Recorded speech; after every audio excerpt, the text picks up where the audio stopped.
मेरे दोस्तों ये बात तो हर कोई बता सकता है कि 4 का वर्गमूल 2 होगा और 9 का वर्गमूल 3, क्योंकि ये परफेक्ट स्क्वायर नंबर है, पूर्ण वर्ग संख्या है। लेकिन मेरे दोस्तों अगर मैं आपसे पूछ लूं कि भाई 5 का वर्गमूल बताइए, √5 की वैल्यू बताइए क्या आएगी, तो लगभग मान निकालने का तरीका ये है कि इस 5 के सबसे नजदीक वाला मेरे प्यारे बच्चों पूर्ण वर्ग संख्या बताओ क्या होगी।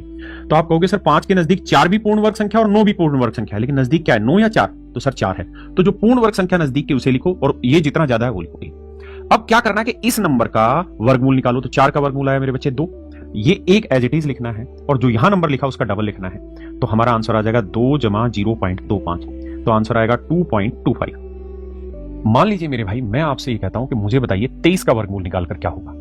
तो आप कहेंगे देखिए सर 23 के नजदीक 16 भी है और 25, ये दोनों ही पूर्ण वर्ग संख्या है, लेकिन नजदीक क्या है 25, तो हमें नजदीक वाला लिखना है 25। अब 25 से कितना कम है सर 2 कम है, लिख दिया। अब क्या करना है, इस नंबर का वर्गमूल निकालिए। तो 25 का वर्गमूल 5 माइनस ये नंबर ऐसे ही, और इसका डबल करके लिखिए, 5 का डबल 10।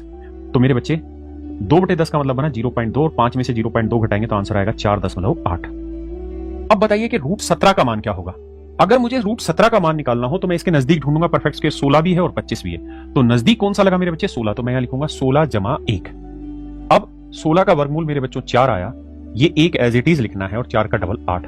तो 4 1/8 का दशमलव रूप होता है 0.125, जोड़ेंगे तो 4.125। अब अगर √46 पूछा जाए तो मेरे बच्चे 46 से छोटा होता है 36 और 46 के नजदीक एक होता है 49, तो नजदीक कौन सा हुआ 49, 49। तो इसे लिखना है 49 माइनस 3। अब मेरे बच्चे होगा क्या कि 49 का वर्गमूल आप जानते हैं 7 होगा, 3 एज इट इज लिखना है और 7 का डबल लिखेंगे मेरे बच्चे 14 आएगा 7। 1/14 का डेसिमल रूप जब निकालोगे ना 1/14, तो मेरे बच्चे वो आएगा 0.07। अब यहाँ 3 गुना है तो लगभग 0.21 आया, यानी मैं 2 जीरो लिख लेता हूं। तो घटाएंगे तो जो आपका आंसर आएगा वो 6.8 के आसपास आएगा। √91 की वैल्यू आप निकाल के बताएं तो मैं जानूं आपको आता कि नहीं आता।